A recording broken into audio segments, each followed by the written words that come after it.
In Stacking Up today, Joe Cusick at the Cusick Group joins me now to talk about the Twitter situation. Happy to have you on the show. Thank you, Angie. So we saw a big move to the downside in Twitter, and no surprise, I think as a trader, you had to be watching the stock go up and think, at some point, money's going to come out. Well, yeah, but I mean, the rationale of why money came off the table was two of the largest suitors pulled their bids. And they've also, Twitter had come out and said that there is no timeline, at least that's what's being reported. There were some CNBC reports that Twitter has no timeline as far as how long they'll actually take bids. And the market has been acting as if there's a very tight timeline on this, I feel. Right, so they everybody said by wants Friday. to be in position. I mean, you heard days Right. like it's going to be by Friday. And so at this juncture, seeing $4 come out of the stock trading at $20, I'm not surprised.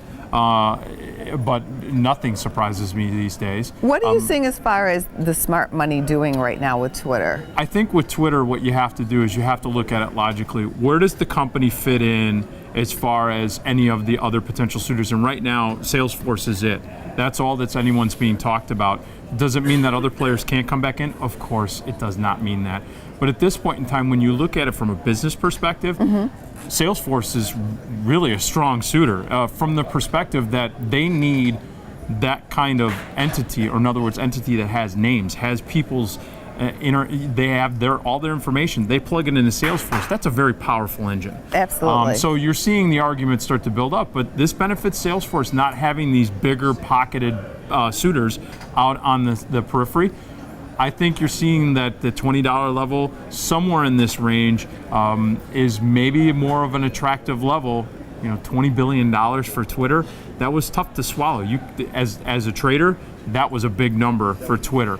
What do you see in the options paper? What's that telling you? So it was Applied interesting. volatility? You know, the vol has still stayed up, and so we want to watch the volatility. It's a still risky stock to play. Well, it means that there are going to be violent moves. Now, how you define risk, it can move up. If you're short, moving up violently hurts Right. you. If you're long, moving down violently. So you're going to see those violent ebbs and flows. The vol is still there.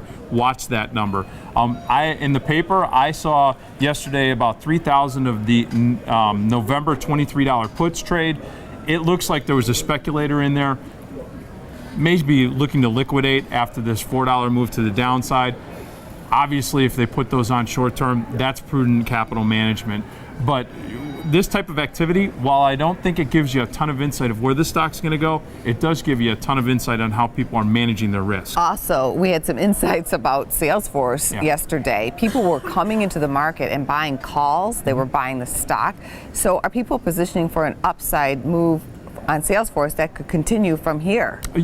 It looks like it going into today. And the reason why is because I think that there was a lot of risk premium that was being put into a potential deal with Salesforce and Twitter at the levels that we saw when the stock was at $23, $24, in speculating to be at $25.